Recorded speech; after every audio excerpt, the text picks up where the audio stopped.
بسم الله الرحمن الرحيم. الحمد لله رب العالمين، والصلاة والسلام على أشرف الأنبياء والمرسلين وعلى آله وأصحابه أجمعين ومن تبعهم بإحسان إلى يوم الدين. يا أيها الذين آمنوا اتقوا الله حق تقاته ولا تموتن إلا وأنتم مسلمون. يا أيها الناس اتقوا ربكم الذي خلقكم من نفس واحدة وخلق منها زوجها وبث منهما رجالا كثيرا ونساء واتقوا الله الذي تساءلون به والأرحام إن الله كان عليكم رقيبا. يا أيها الذين آمنوا اتقوا الله وقولوا قولا سديدا يصلح لكم أعمالكم ويغفر لكم ذنوبكم ومن يطع الله ورسوله فقد فاز فوزا عظيما. اما بعد، محترم حضرات اور پردہ نشین خواتین اسلام، ماہ رمضان میں ہم اور آپ نماز عشاء کے بعد روزانہ مختلف رسم و رواج جو ہمارے اور آپ کے سماج میں عام ہیں ان کے متعلق بہت ساری باتیں سنتے ہوئے آگے بڑھ رہے ہیں۔ آج آپ کے سامنے کچھ ایسی رسموں کا تذکرہ کرنا چاہتا ہوں جو بہت زیادہ عام ہیں، مشہور ہیں۔ فاتحہ، برسی، چہلم یا اسی قسم کی اور دیگر رسمیں جو ہمارے اور آپ کے سماج میں عام ہیں، ان کی حقیقت کیا ہے؟ شریعت مطہرہ کی نظر میں یہ رسمیں کیوں صحیح نہیں ہیں؟ اس حوالے سے آپ کے سامنے تفصیل سے گفتگو کرنا چاہتا ہوں۔ ہم شروعات کریں گے سب سے پہلے فاتحہ سے۔ فاتحہ کسے کہتے ہیں؟ اصل میں فاتحہ جو ہے سورۃ الفاتحہ، قرآن کی جو پہلی سورت سورہ فاتحہ ہے، اس لیے کہ وہ فاتحۃ الکتاب ہے، یعنی کتاب کی شروعات وہاں سے ہوتی ہے۔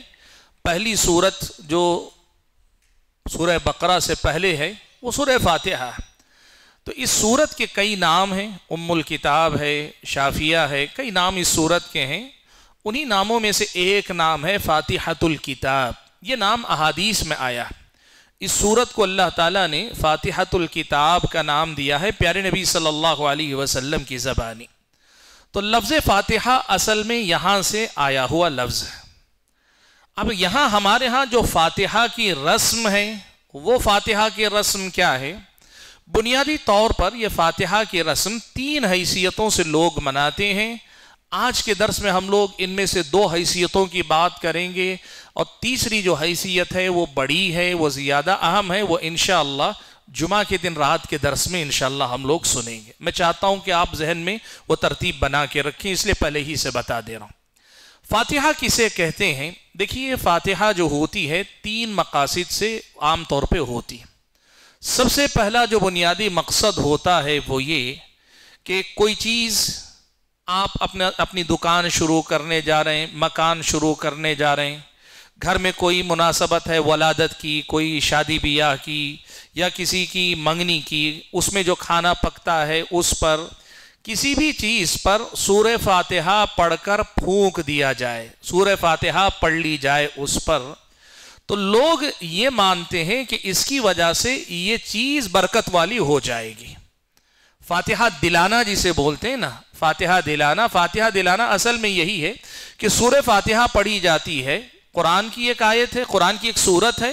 یہ سورت جب پڑھی جاتی ہے تو پڑھنے والے کا ایک مقصد بنیادی طور پر یہ ہوتا ہے کہ جس مقصد کے لیے، جس چیز کے لیے یا جس چیز پر ہم یہ سورہ فاتحہ پڑھ رہے ہیں، جیسے دکان کی افتتاح میں فاتحہ پڑھ رہے ہیں، دعا کے نام پہ بیٹھ کے فاتحہ دلا رہے ہیں، مقصد یہ ہوتا ہے کہ میری دکان برکت والی دکان ہو جائے۔ نئی سواری لائے، شروع کرنے سے پہلے فاتحہ دلا رہے ہیں، کیوں؟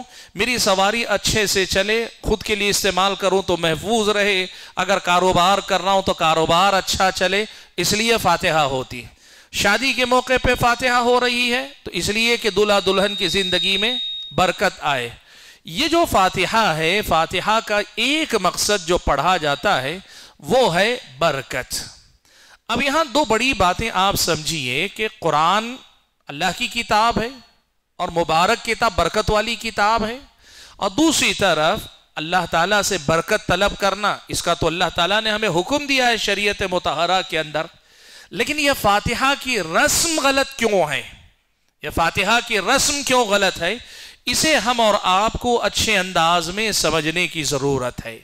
دیکھیے، سب سے بنیادی مسئلہ یہ ہے کہ پیارے نبی صلی اللہ علیہ وسلم نے کسی بھی کام کے شروع کرنے کے وقت ہمیں جو بات سکھائی ہے وہ ہے بسم اللہ، اللہ کا نام لے کر شروعات کرنا، اللہ کا نام لے کر بسم اللہ سے شروعات کرنا۔ کل امر ذی بال لم یبدأ بسم اللہ بذکر اللہ، ہر وہ کام جو اہم ہو اور اللہ کے ذکر سے اس کی شروعات نہ ہو تو وہ کٹے ہوئے ہاتھ کے مانند ہے۔ یہ اللہ کے نبی صلی اللہ علیہ وسلم کی حدیث کے الفاظ۔ تو کہنا یہ ہے کہ اللہ کے نبی نے ہم اور آپ کو برکت حاصل کرنے کے لیے کسی بھی کام کی شروعات کے لیے جو طریقہ سکھایا وہ ہے بسم اللہ پڑھنا۔ یا بسم اللہ کے علاوہ اللہ کے نبی صلی اللہ علیہ وسلم نے الگ الگ کاموں سے پہلے دعائیں اللہ کے نبی نے سکھائی، جیسے کھانے سے پہلے بسم اللہ کے ساتھ علی برکت اللہ آپ پڑھتے ہیں، سونے سے پہلے آپ کہتے ہیں بسمک اللہم اموت و احیا، استنجا خانے جاتے ہوئے آپ دعا پڑھتے ہیں۔ بہت سارے کاموں کے کرنے سے پہلے نبی علیہ السلام نے سکھایا ہے طریقہ، سکھائی ہیں دعائیں۔ اگر ہم کام برکت والا چاہتے ہیں تو اس کے طریقہ یہ کہ اللہ کے نام سے شروع کیا جائے، اور اس کے ساتھ اگر اللہ کے نبی نے کوئی دعا سکھلائی اس دعا سے کام کو شروع کیا جائے۔ اب آپ یہ بات اچھی طرح سے جان لیجئے، کوئی بھی کام جو دین کا ہو، ثواب کا ہو، نیکی کا ہو، اچھائی کا ہو، اللہ کے پاس خیر چاہنے کا ہو، اللہ کے نبی نے جو طریقہ سکھایا اس کو چھوڑ کر دوسرا طریقہ آدمی اپنی طرف سے ایجاد کر لے، اپنی طرف سے شروعات کر لے، اسی کو بدعت کہتے ہیں، اسی کو بدعت کہتے ہیں۔ یا کوئی آدمی بسم اللہ بھی پڑھ رہا ہے، جو دعا اللہ کے نبی سکھائے وہ بھی پڑھ رہا ہے، لیکن اس کے ساتھ اپنی طرف سے کسی چیز کا اضافہ کر لے رہا ہے، کوئی چیز اس میں بڑھا لے رہا ہے، گرچہ وہ قرآن کی آیت ہو، اپنی طرف سے کسی چیز کو آدمی بڑھا لیتا ہے تو اس کو بدعت کہا جاتا ہے، اس کو بدعت کہا جاتا ہے۔ تو فاتحہ پڑھنا، سورہ فاتحہ پڑھنا، آدمی کو، ایک عام آدمی بھولا بھالا مسلمان کیا سوچتا ہے معلوم آپ کو؟ وہ یہ سوچتا ہے کہ قرآن ہی تو پڑھ رہے ہیں، اس میں کیا غلط ہے؟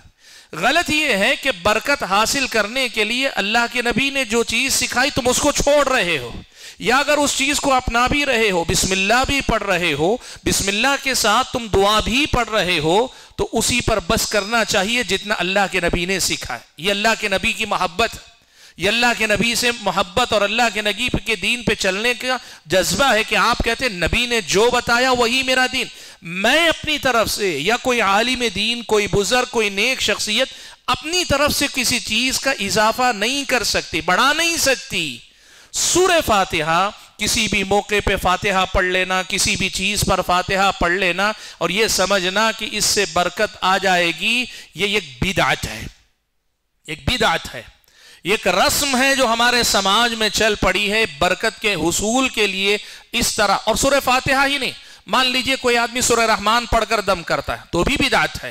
مان لیجئے کوئی آدمی سورہ بقرہ پڑھ کر دم کرتا ہے، کھانے پہ دم کرتا ہے، فلاں پہ دم کرتا ہے، اس مقصد سے کہ اس کے اندر برکت آ جائے، یہ بدعت ہے، اس لیے کہ اللہ کے نبی نے یہ طریقہ نہیں سکھایا۔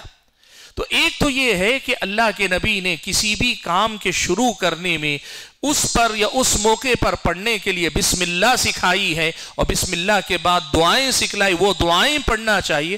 اس کے علاوہ اگر کوئی سورہ فاتحہ برکت کے لیے پڑھ رہا ہے تو وہ بدعت کا کام کر رہا ہے، اپنی طرف سے دین میں نیا کام کر رہا ہے، نئی چیز کا اضافہ کر رہا ہے، اس وجہ سے بدعت۔ اور دوسری بات، قرآن برکت والی کتاب، اللہ تعالیٰ نے قرآن کے بارے میں بارہا کہا کتاب انزلناہ الیک مبارک، ایک ایسی کتاب جو ہم نے آپ پر اتاری ہے، بابرکت کتاب ہے، برکت والی کتاب۔ اب ظاہر بات ہے یہ قرآن برکت والی کتاب ہے، تو کیا اللہ کے نبی صلی اللہ علیہ وسلم نے خود اپنی زندگی میں اس سے برکت حاصل کی ہوگی کہ نہیں کیا کی ہوگی؟ اللہ کے نبی نے صحابہ کرام کو برکت حاصل کرنے کا طریقہ سکھایا ہوگا کہ نہیں سکھایا ہوگا؟ صحابہ نے اللہ کے نبی سے سیکھ کر اس قرآن سے برکت حاصل کی ہوگی کہ نہیں کی ہوگی؟ آپ دیکھیے اس کا طریقہ کیا تھا۔ اب اللہ کے نبی نے جس طریقے سے اس سے برکت حاصل کی، صحابہ نے جیسے اس طریقے سے برکت حاصل کی، ویسے ہی اس قرآن سے برکت حاصل کی جاتی۔ اگر کوئی آدمی اپنے طریقے سے برکت حاصل کرنا چاہتا ہے تو قرآن تو بابرکت ہے، لیکن اس سے برکت حاصل کرنے کا طریقہ بدعت ہے، برکت حاصل کرنے کا طریقہ غلط ہے۔ اس لیے کہ ہر آدمی اپنے اپنے حساب سے دین پہ عمل کرنے لگا، وہ دین کہاں جائے گا جو اللہ کے نبی کا سکھایا ہوا دین ہے۔ لوگ اپنی طرف سے مجھے یہ اچھا لگتا ہے، مجھے یہ طریقہ پسند ہے، مجھے وہ طریقہ پسند ہے، میں ایسے برکت حاصل کروں گا، میں ویسے برکت حاصل کروں گا، یہ دین نہیں ہے۔ دین یہ ہے کہ کتاب بابرکت کتاب ہے، برکت والی کتاب ہے، تو اس برکت کے حصول کے لیے اللہ کے نبی نے کیا طریقہ اپنایا؟ اللہ کے نبی نے جس طریقے سے برکت حاصل کی ویسے برکت حاصل کرنا ہی صحیح طریقہ، اور اگر کوئی آدمی اس سے ہٹ کر اپنے طریقے سے برکت حاصل کرنا چاہتا ہے غلط ہے۔ اب آپ دیکھیے پیارے نبی صلی اللہ علیہ وسلم نے کیا اپنی زندگی میں کبھی کوئی پکوان سامنے رکھ کر سورہ فاتحہ پڑھ کر برکت حاصل کی ہے اس کے اندر؟ کیا صحابہ نے اپنے سامنے قرآن مجید اپنے سامنے وہ چیزیں رکھ کر، کوئی بھی پکوان رکھ کر بیٹھ کر صحابہ نے باقاعدہ سورہ فاتحہ پڑھی اور پڑھ کر کہا ہے کہ چلو اس میں برکت آ گئی، کھاؤ پیو؟ یہ طریقہ برکت حاصل کرنے کا نہیں۔ قرآن کی برکت کیسے آتی ہے؟ قرآن کی برکت آتی ہے قرآن کے پڑھنے سے، قرآن کے سمجھنے سے، قرآن پر عمل کرنے سے، قرآن کو پڑھانے سے، قرآن کو دوسرے لوگوں تک پہنچانے، ان کو دین سمجھانے سے۔ اس کی برکت کے حاصل کرنے کا طریقہ الگ ہے جو اللہ کے نبی اور صحابہ نے اپنایا۔ اب اگر کوئی آدمی برکت کے حاصل کرنے کے لیے سورہ فاتحہ اس طریقے سے پڑھ رہا ہے تو پھر یہ بدعت ہے۔ تو پہلی بات آپ یہ بات یاد رکھیے، جتنے لوگ فاتحہ پڑھتے ہیں یا فاتحہ دلاتے ہیں، جتنے لوگ فاتحہ پڑھتے ہیں یا فاتحہ دلاتے ہیں، ان لوگوں کو یہ سمجھنا چاہیے کہ قرآن، سورہ فاتحہ قرآن کا حصہ، لیکن اس طرح فاتحہ پڑھ کر برکت کی امید رکھنا، برکت حاصل کرنے کی کوشش کرنا، یہ جو ہے قرآن و سنت کا سکھایا ہوا طریقہ نہیں، پیارے نبی صلی اللہ علیہ وسلم کا سکھایا ہوا طریقہ نہیں، یہ ایک بدعت ہے، دین کے اندر نئی بات ہے، دین کے نام پر نیا کام ہے، اور دین کے نام پہ جب نیا کام ہوگا تو کیا ہوگا معلوم ہے؟ اس میں برکت نہیں آئے گی، اس میں برکت نہیں آئے گی۔ دیکھیے ایک مثال میں آپ کو بتاتا ہوں، عصر کے بعد کوئی بھی مسنون سنتیں پڑھنا، نفل نمازیں پڑھنا، عصر کی نماز کے بعد سے سورج ڈوبنے تک نفل نمازیں پڑھنے سے منع کیا گیا۔ ایک آدمی عصر کے بعد کھڑے ہو کر 2 رکعت نفل پڑھنے لگا۔ تابعین کے زمانے کا واقعہ، انہوں نے دیکھا تو اس آدمی کو روکا، کہا کہ نماز مت پڑھو، نماز مت پڑھو۔ تو اس آدمی نے سوال کیا پلٹ کر، کیا سوال کیا معلوم؟ کہنے لگا کیا میں نماز پڑھوں گا تو اللہ مجھے عذاب دے گا؟ یعنی آدمی کی سوچ کیا ہے؟ نماز تو ثواب کا کام، نیکی کا کام، میں غلط کیا کر رہا ہوں؟ آج بھی لوگ پوچھتے ہیں سورہ فاتحہ میں سورہ فاتحہ ہی تو پڑھتے ہیں، غلط کیا اس پہ؟ کوئی غلط بات تو نہیں کر رہے ہیں، اللہ کا کلام پڑھ رہے ہیں، اللہ کا کلام پڑھ رہے ہیں۔ اب آپ دیکھیے اس واقعے کو آپ کو سمجھ میں آئے گا۔ اس آدمی نے پلٹ کر کہا کہ میں نماز پڑھوں گا تو اللہ تعالیٰ مجھے سزا دے گا۔ تو انہوں نے جواب دیا، کہا نماز پڑھنے پر ثواب عذاب نہیں دے گا، نماز اس وقت پر پڑھنے پر عذاب دے گا جس وقت پڑھنے سے منع کیا گیا۔ اب اسلام آپ کو اور ہم کو سکھاتا ہے کوئی بھی کام کے برکت کے حصول کے لیے بسم اللہ پڑھنا چاہیے، یا جو دعا اللہ کے نبی نے سکھائی وہ سیکھنی چاہیے، یا قرآن سے برکت حاصل کرنا ہو تو قرآن پڑھو، قرآن کو سمجھو، قرآن پہ عمل کرو، قرآن کو پہنچاؤ، سکھاؤ، اس سے ایسے برکت حاصل ہوتی ہے۔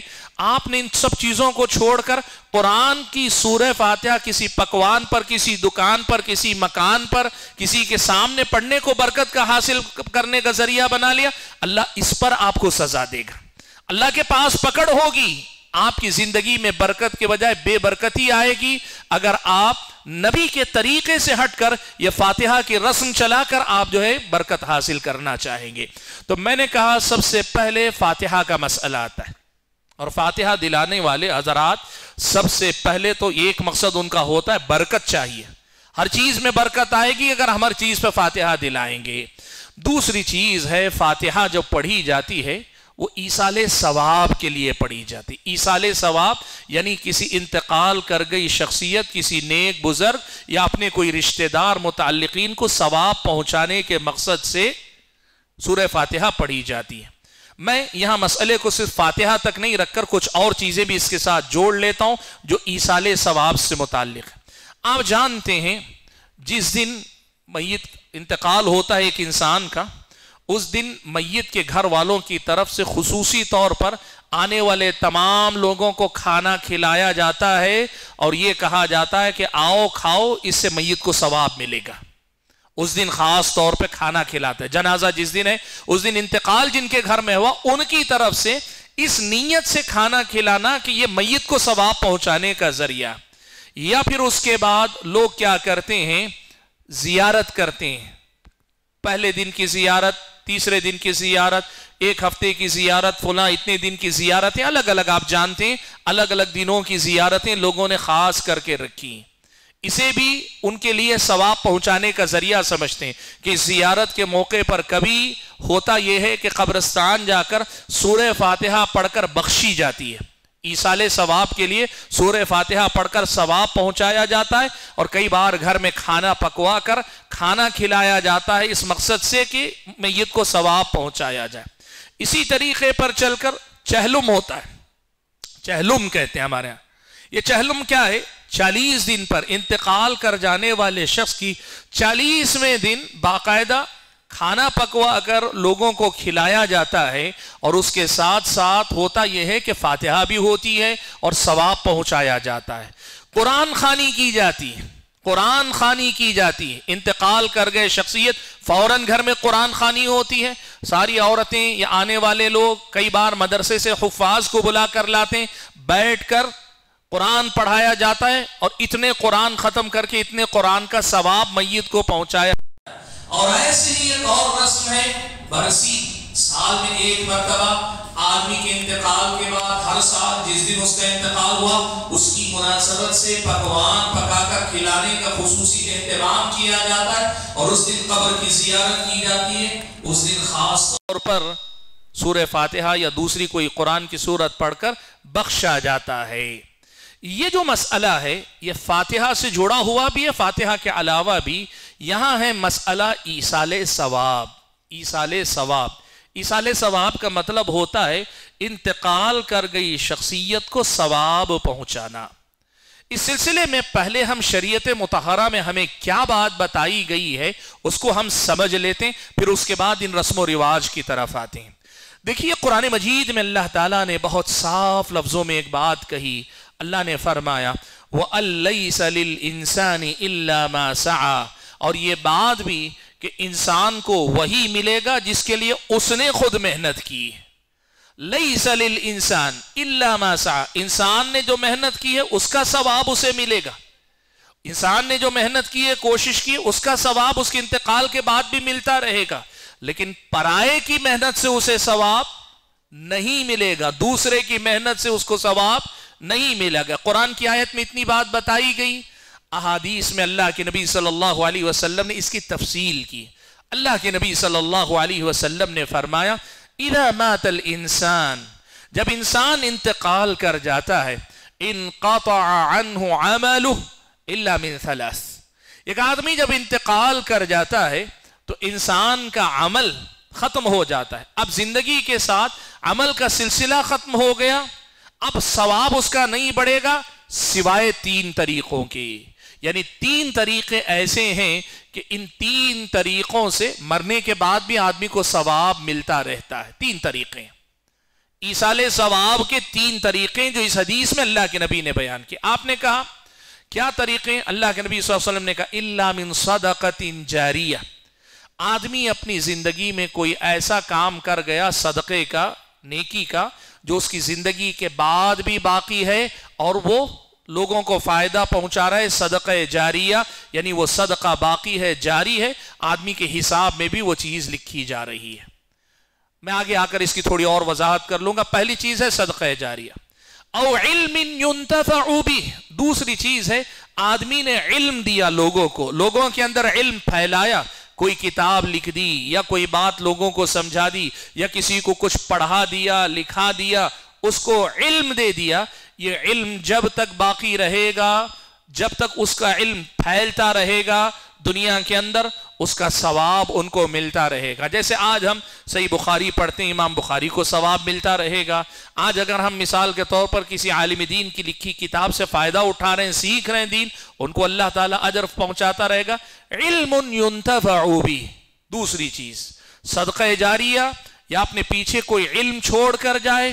اور تیسری بات اللہ کے نبی صلی اللہ علیہ وسلم نے فرمائی، کہا او ولد صالح یدعو لہ، یا اپنے پیچھے نیک اولاد چھوڑ کر جائے، بیٹے بیٹیاں پوتے پوتیاں نواسے نواسیاں، یہ سلسلہ نیک لوگوں کا جب تک جاری رہے اور وہ نیک لوگ اس کی تربیت کی وجہ سے نیک ہوں اور اس کے حق میں دعائے خیر کرتے رہیں، تو میت کو مرنے کے بعد بھی ثواب ملتا رہتا ہے۔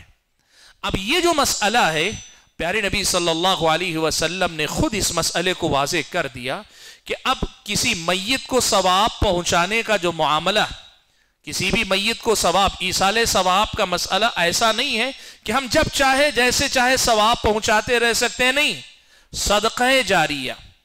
دوسری حدیث میں اللہ کے نبی صلی اللہ علیہ وسلم نے کچھ شکلیں بتائیں صدقہ جاریہ کی۔ اللہ کے نبی نے کہا مسجد بنا دے، اللہ کے نبی نے کہا کوئی مصحف قرآن مجید اپنے پیچھے چھوڑ کر جائے جس قرآن مجید کو لوگ بعد میں پڑھ رہے ہیں، اللہ کے نبی صلی اللہ علیہ وسلم نے کہا گڑھا، یہ کنواں کھود دے، پانی کا کنواں کھود دے۔ یہ ساری صدقہ جاریہ کی مختلف شکلیں جو اللہ کے نبی نے اپنی زندگی میں بتائیں۔ اب آپ یہاں دیکھ لیجئے پیارے نبی صلی اللہ علیہ وسلم کی اس حدیث اور اس سے پہلے قرآن کی آیت سے ایک مسئلہ یہ معلوم ہوتا ہے کہ انسان کے مر جانے کے بعد، انتقال کر جانے کے بعد، اس دنیا سے چلے جانے کے بعد ایصال ثواب کے وہی راستے جائز ہو سکتے ہیں جو قرآن و سنت میں اللہ تعالیٰ نے بتائیں، اللہ کے رسول نے بتائیں۔ اب کوئی ایسا طریقہ آدمی ایجاد کر لے جو اپنی طرف سے آدمی کر رہا ہے تو یہ ایصال ثواب کا ناجائز طریقہ ہوگا، یہ صحیح طریقہ نہیں ہوگا۔ تو چلیے اس بنیادی مسئلے کو اگر ہم سمجھ رہے ہیں تو میں آپ کے پاس آتا ہوں ایک بڑی اہم مسئلے کو لے کر۔ میں کسی بھی انتقال کر گئے شخص کو فائدہ پہنچانا چاہتا ہوں، یا تو بدنی عبادت کے ذریعے۔ بدنی عبادت کا مطلب یہ کہ میں عمل کروں گا، میں نماز پڑھوں گا، میں روزہ رکھوں گا، میں قرآن پڑھوں گا، میں اللہ کا ذکر کروں گا، میں حج کروں گا، میں عمرہ کروں گا۔ بدنی عبادت، آدمی کا بدن جس میں لگتا ہے، بدنی عبادت کر کے کیا ثواب پہنچا سکتا ہوں؟ کوئی بھی بدنی عبادت کر کے میں اپنا ثواب فلاں کو پہنچانے کی نیت کر لوں، ایک۔ اور دوسری چیز ہے مالی عبادت۔ مالی عبادت کا مطلب یہ میرے مال کو نیکی کے کئی راستوں میں خرچ کروں اور یہ دعا کروں کہ اس مال کا ثواب، اس مالی عبادت، مال کے ذریعے کی گئی عبادت کا ثواب اللہ تعالیٰ فلاں کو پہنچا دے۔ اس سلسلے میں دو بنیادی باتیں یاد رکھیں۔ جہاں تک بدنی عبادتیں ہیں، اس میں ہم اور آپ کو حج اور عمرہ اور روزہ، جو فرض روزہ چھوٹا ہوا ہے، صرف ان دو کے لیے دلیل ملتی ہے۔ اللہ کے نبی صلی اللہ علیہ وسلم نے انتقال کر گئے شخص کی طرف سے حج کرنے کی اجازت دی، اس کی طرف سے حج کیا جا سکتا ہے ایصال ثواب کے لیے، اس کی طرف سے عمرہ کیا جا سکتا ہے ایصال ثواب کے لیے، اس لیے کہ عمرہ حجی کا حصہ ہے۔ اور دوسری چیز جو اللہ کے نبی سے صحیح سند سے ثابت ہے وہ ہے اللہ کے نبی نے فرمایا من مات وعلیہ صیام صام عنہ ولیہ، جو آدمی انتقال کر جائے اس حال میں کہ اس کے اوپر روزے فرض باقی رہ گئے ہیں، تو پھر اس کی طرف سے اس کا جو وارث ہوں گے، وارثین روزہ رکھ کر اس کو ادا کریں گے۔ اب آپ یہ بات یاد رکھیے، بدنی عبادتوں میں، جسمانی جو عبادتیں ہوتی ہیں، ان میں یہ دو ہی عبادتیں، اور اگر آپ عمرے کو مستقل کہیں تو تیسری تین عبادتیں جن کا ذکر احادیث میں اللہ کے نبی نے کیا ہے کہ ان کا ثواب میت کو پہنچتا ہے، یا یہ عمل کو یہ آدمی کر کے ثواب پہنچا سکتا ہے۔ اس کے علاوہ کوئی بدنی عبادت جیسے قرآن خوانی کی جاتی ہے، پڑھنے والے کون ہیں؟ خواتین ہوتی ہیں، مدرسے کے بچے ہوتے ہیں، یا پھر یہ کہ کسی حافظ قرآن کو لا کر آپ بٹھا دیتے ہیں اور اس سے قرآن پڑھوا رہے اور کہہ رہے ہیں قرآن پڑھ کر بخش دینا، قرآن خوانی کر کے قرآن سے ان کو فائدہ پہنچانا کہ اتنے قرآن لوگ جیسے انتقال ہوتا ہے 30 پارے آپس میں بانٹ لیتے ہیں، ایک ایک خاتون ایک ایک پارہ پڑھتی ہے، 30 خواتین 20 منٹ سے آدھا گھنٹہ 1 گھنٹے میں پورا قرآن کا ثواب میت کو پہنچانا چاہتے ہیں۔ نہیں ہو سکتا، اس لیے کہ ایسا کرنے کی کوئی دلیل نہیں۔ اگر ایسا ہی ہوتا تو پھر ہر مالدار آدمی کیا کرتا؟ جیسے ہی اس کے والد کا انتقال ہوتا اپنے کسی ایک آدمی کو پکڑتا، بھائی تیرے گھر کے لیے روزی روٹی کا میں انتظام کر لوں گا، 10-20 ہزار روپیہ دے دوں گا، تیرا کام صرف یہ ہے صبح سے شام تک صرف نوافل پڑھتے رہنا اور یہ پورے نوافل میرے والد کے لیے بخشتے رہنا۔ ہر انتقال کر جانے والے کا وارث بدنی عبادتیں کرنے کے لیے کسی نہ کسی کو مقرر کر لیتا اور یہ طریقہ چلتا۔ آپ کو معلوم ہے، اگر آپ دیکھیں گے، آپ کو پتہ نہیں آپ نے دیکھا کہ نہیں، ابھی UAE کا جو سابق بادشاہ تھا شیخ زائد، اگر آپ کبھی جو ہے UAE جائیں گے تو آپ کو پتہ چلے گا UAE میں یہ صورتحال ہے کہ وہاں کی جو مسجد ابو ظبی میں ہے، مسجد سے متصل قریب ہی قبر بنائی گئی ہے اور اس قبر کے پاس اسی مسئلے کی وجہ سے مستقل 24 گھنٹے کوئی نہ کوئی قرآن پڑھتا ہی رہتا ہے، ڈیوٹی پہ لگے ہوئے، یعنی 24 گھنٹے قرآن کا ثواب شیخ زائد کو پہنچانے کے لیے عمل کیا جا رہا۔ میں نے کہا یہ کام، یہ قول صحیح قول کے مطابق یہ نہیں ہے، یہ بے دلیل عمل ہے، لہٰذا کسی کی قبر پہ جا کے فاتحہ پڑھ کے ثواب کے لیے بخش دینا یا قرآن خوانی کر کے بخش دینا، یہ ایسا عمل ہے جو بدنی عبادت ہے اور اس بدنی عبادت کی کوئی دلیل نہیں ہے۔ جو دلیل ہے وہ حج و عمرہ کی ہے، جو دلیل ہے وہ فرض روزوں کی قضا کی ہے یا نظر کے روزے رہ گئے تھے اس کو ادا کرنے کی ہے۔ اس سے ہٹ کر نفل روزہ آپ نہیں رکھ سکتے، نفل روزہ رکھ کر آپ کہیں میرے اس روزے کا ثواب فلاں کو دے دے، نہیں ہوگا، ثواب اس کا نہیں پہنچے گا۔ اور ایسے ہی آپ یہ بات یاد رکھیے گا، قرآن خوانی ہو، اتنے درود پڑھ کر ہم بخش دیں گے، مثال کے طور پر 1,00,000 درود پڑھ کر ہم بخش دیں گے فلاں کے حق میں، یہ آپ کا عمل ہے، آپ کو ثواب ملے گا، لیکن اس کو نہیں جن کے لیے آپ پڑھنے کی بات کر رہے ہیں۔ اور چونکہ آپ کی نیت شروع ہی سے ایک بدعت پر عمل کرنے کی ہے، بے بنیاد مسئلے پر عمل کرنے کی ہے، تو صحیح مسئلہ یہ ہے کہ اس کا ثواب آپ کو بھی نہیں ملے، اس لیے کہ آپ بدعت پر عمل کر رہے ہیں۔ آپ یہ بات یاد رکھیں، بدنی جو عبادتیں ہوتی ہیں، چاہے وہ فاتحہ ہو یا پھر یہ کہ نماز ہو، روزہ ہو، ان میں سے کوئی بھی سوائے حج و عمرہ کے اور فرض روزے یا نظر کے روزوں کے آدمی اگر پڑھ کر بخشتا ہے تو یہ ایک رسم ہے، یہ ایک بدعت ہے جو سماج میں چل پڑی ہے، اس کی کوئی دلیل نہیں اور ایسا کرنے والے کو جو ہے ثواب نہیں پہنچے گا۔ اور رہی دوسری بات، مالی عبادت۔ مالی عبادت کیا ہوتی ہے؟ آپ نے کسی یتیم کو کھانا کھلا دیا، کپڑے پہنا دیے، یا آپ نے رمضان میں روزے داروں کو افطار کروائی، مالدار ہے لیکن ان کو کھلایا پلایا، یا آپ نے کسی جگہ مسجد بنوا دی، کسی جگہ آپ نے مدرسہ بنوا دیا، مسجد کو چندہ دے دیا، مدرسے کو چندہ دے دیا، یاد رکھیے کہ مالی عبادت عام ہے، اجازت ہے۔ مالی عبادت عام ہے، اجازت ہے۔ میں اپنے والدین کی طرف سے بھی کر سکتا ہوں، جو رشتہ دار ہیں ان کی طرف سے، اور جو رشتہ دار نہیں میرے استاد کی طرف سے کر لوں، آپ سے میری دوستی ہے میں آپ کی طرف سے کر لوں، یا آپ نے مجھ سے کبھی کچھ سیکھا، میں دنیا سے چلا گیا، آپ نے میری طرف سے کچھ کر لیا، کوئی بھی کسی کی طرف سے، مسلمان کی طرف سے کر سکتا ہے۔ دلیل کیا ہے اس بات کی؟ ایک صحابی آئے اللہ کے نبی کے پاس، اللہ کے نبی کے پاس آ کر انہوں نے کہا کہ اے اللہ کے نبی، میری ماں کا اچانک انتقال ہو گیا، اچانک انتقال کر گئی، اور مجھے یقین ہے کہ اگر میری ماں کو موقع ملتا تو وہ صدقہ کرنے کا حکم دیتی، وہ اللہ کی راہ میں صدقہ کرنے کا حکم دیتی، مجھے یہ امید ہے موقع ملتا تو، لیکن اچانک انتقال ہو گیا۔ اب یہ بتائیے، میں اگر میری طرف سے صدقہ کروں تو کیا اس کا ثواب میری ماں کو پہنچے گا؟ اللہ کے نبی صلی اللہ علیہ وسلم نے کہا کہ ہاں بالکل تم صدقہ کرو۔ اہل علم نے کہا کہ اس سے معلوم یہ ہوا کہ آپ مالی عبادت کسی کے طرف سے بھی کر سکتے ہیں، لیکن ایک بات یاد رکھیے، اس مالی عبادت کو آپ اپنی طرف سے کوئی شکل نہیں دے سکتے، کوئی وقت نہیں فکس کر سکتے، اس کا کوئی ایک خاص انداز نہیں متعین کر سکتے۔ جیسے آپ نے انتقال کے بعد کسی کو بھی کھانا کھلا دیا، کبھی بھی کسی کچھ غریبوں کو، اور کہا اس کا ثواب میرے والد محترم کو پہنچا دے، صحیح ہے، ایسا کرنا غلط نہیں۔ آپ نے کسی غریب کو کپڑے پہنا دیے، کہا اللہ تعالیٰ اس کے کپڑوں کا ثواب میرے دادا کو پہنچا دے، صحیح ہے۔ شوہر نے بیوی کی طرف سے کیا، بیوی نے شوہر کی طرف سے کیا، بالکل جائز ہے، کوئی حرج کی بات نہیں۔ انتقال کے بعد مالی عبادت کی جا سکتی ہے، لیکن اسے ایک رسم کی شکل دے دینا جیسے ہمارے ہاں ہوتا ہے۔ وہ کیا ہے؟ جس دن انتقال ہوا اس دن خاص طور پر میت کی طرف سے کھانا کھلانا۔ اللہ کے نبی نے یہ بات کہی، جس دن انتقال ہوتا ہے، حضرت جعفر شہید کر دیے گئے، ان کی وفات کی جب خبر مدینہ پہنچی، اللہ کے نبی نے مسلمانوں سے، صحابہ سے کہا آج ان کے گھر میں ایسی خبر آئی ہے کہ وہ اپنے غم میں ہے، لہٰذا تم لوگ کھانا بنا کر بھیجو۔ حکم یہ ہے کہ جس گھر میں انتقال ہوتا ہے اس گھر میں پکوان نہ پکایا جائے، اس کے بجائے پڑوس کے لوگ کھانا بھیجیں اور پڑوس کے لوگ ان کے کھانے کا انتظام کریں۔ آج ہمارے پاس یہ رواج ہے کہ جن کے گھر میں انتقال ہوتا ہے وہی کھانا بنا کے کھلاتے ہیں۔ ایک تو کھانا بنا کے کھلاتے ہیں، یہ غلط ہے، سنت کے خلاف ہے، اس کو چھوڑ دیں۔ لیکن اس سے بڑی بات یہ ہے اس دن میت کی طرف سے کھلانے کو اس دن کی خاص ایک عمل سمجھتے ہیں۔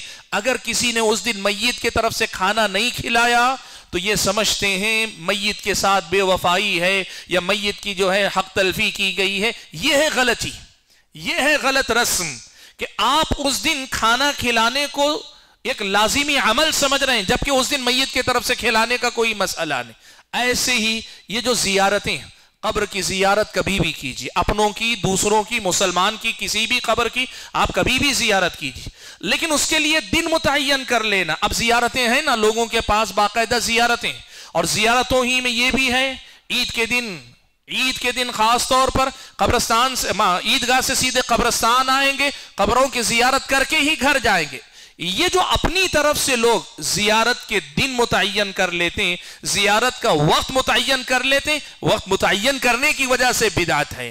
ایسے ہی چہلم جو منایا جاتا ہے 40ویں دن، چاہے وہ فاتحہ پڑھ کر ثواب پہنچانے کی بات ہو یا پھر اس دن پکوان پکا کر کھلانے کی بات ہو، فاتحہ پڑھ کر بخشتے، بدنی عبادت جس کا ثبوت نہیں وہ کر رہے ہیں، اور کھانا پکا کر کھلا رہے ہیں، 40ویں دن کو خاص کر کے رسم کے طور پہ کر رہے ہیں، اس لیے یہ بھی غلط ہے۔ ایسے ہی برسی کا بھی معاملہ، یہ جو برسی لوگ مناتے ہیں نا، برسی کا بھی یہی معاملہ ہے کہ برسی میں لوگ کیا کرتے ہیں، برابر سال کا حساب رکھ کر سال میں ایک مرتبہ ان کی طرف سے کھانا کھلانے کی رسم کو جاری رکھے ہوئے۔ یہ ساری رسمیں بنیادی طور پر دو باتیں، بدنی عبادت کر رہے ہیں، بے بنیاد بے دلیل عمل کر رہے ہیں، مالی عبادت کر رہے ہیں، آپ بغیر کسی دن کے متعین کیے، سال مہینہ دیکھے بغیر، جب اللہ نے توفیق دی آپ غریب کو کھلا دیے، پہنا دیے، آپ کے دروازے پہ آنے والے مسکین کو صدقہ دیا اور آپ نے کہا اللہ میرے والد کو اس کا ثواب پہنچا دے، بالکل جائز ہے، آپ کر سکتے ہیں۔ لیکن یہ جو رسمیں لوگوں نے خاص کر لی ہے نا، یہ جو جنازے کے دن پھر زیارتوں کے مخصوص ایام اپنی طرف سے متعین کر لیے، پھر اس کے بعد چہلم ہے، پھر برسی ہے، اور پتہ نہیں اور کتنی رسمیں، یہ وہ رسمیں ہیں جو ہمارے اور آپ کے سماج میں رائج ہیں اور اس وجہ سے غلط ہیں کہ ان میں شریعت کی مخالفتیں پائی جاتی ہیں۔ تو میں نے کہا فاتحہ کی رسم شروع کر کے ایک تو برکت کے لیے کی جاتی ہے جو غلط ہے، اور دوسرا میں نے کہا فاتحہ اور فاتحہ کے ساتھ چہلم برسی وغیرہ یہ ایصال ثواب کے لیے کی جاتی ہیں، یہ ایصال ثواب کا جائز طریقہ نہیں ہے۔ یہ جتنی رسمیں ایصال ثواب کی ہیں یا تو بے بنیاد عمل ہیں یا عمل کی بنیاد ہے، لیکن جو طریقہ لوگوں نے اپنی طرف سے متعین کیا، دن متعین کر لیا، وہ غلط ہے، اس وجہ سے یہ غلط ہیں۔ حاضرین گرامی قدر، بات کو میں اور لمبی نہیں کروں گا۔ میں نے کہا فاتحہ دلانے کا ایک اور مقصد بھی ہے، اور یہ بہت بڑا مسئلہ ہے، یہ بہت بڑا مسئلہ ہے۔ تیسرا ایک اور مقصد بھی، فاتحہ دلانے والے بعض حضرات کے پاس ایک تیسرا مقصد بھی ہے، یا تو وہ برکت کے لیے کرتے ہیں یا میت کو ثواب پہنچانے کے لیے کرتے ہیں، یہ دو مقصد ہیں۔ تیسرا ایک اور بڑا مقصد ہے، اس کا تذکرہ ہمارے اگلے درس میں کریں گے، اور اگلا درس انشاءاللہ جمعہ کے دن شام میں ہوگا، اس عنوان پر جمعہ کے دن شام میں ہوگا، تو انشاءاللہ اس دن ہم باقی اس موضوع کو مکمل کریں گے۔ واللہ تعالی اعلم۔ اللہ سے دعا کیجیے کہ اللہ تعالیٰ مجھے اور آپ سبھی حضرات اور خواتین کو ان رسوم و رواج کی حقیقت کو سمجھ کر ان سے پرہیز کرتے ہوئے کتاب و سنت کی صحیح تعلیمات کی روشنی میں اللہ تعالیٰ کے دین پر عمل کرنے کی توفیق ہم سب کو نصیب فرمائے۔ اللہ تعالیٰ شب قدر ہم سب کو نصیب فرمائے۔ اللہ ہماری مغفرت فرمائے، ہمارے آباء و اجداد کی مغفرت فرمائے، ہمارے جتنے بھی لوگ انتقال کر گئے ان سب کی مغفرت فرمائے۔ اللہ تبارک و تعالیٰ ہم اور آپ کو کہنے اور سننے سے زیادہ دین کی باتوں کو سمجھ کر ان پر عمل پیرا ہونے کی توفیق عنایت فرمائے۔ آمین۔ وآخر دعوانا ان الحمد للہ رب العالمین۔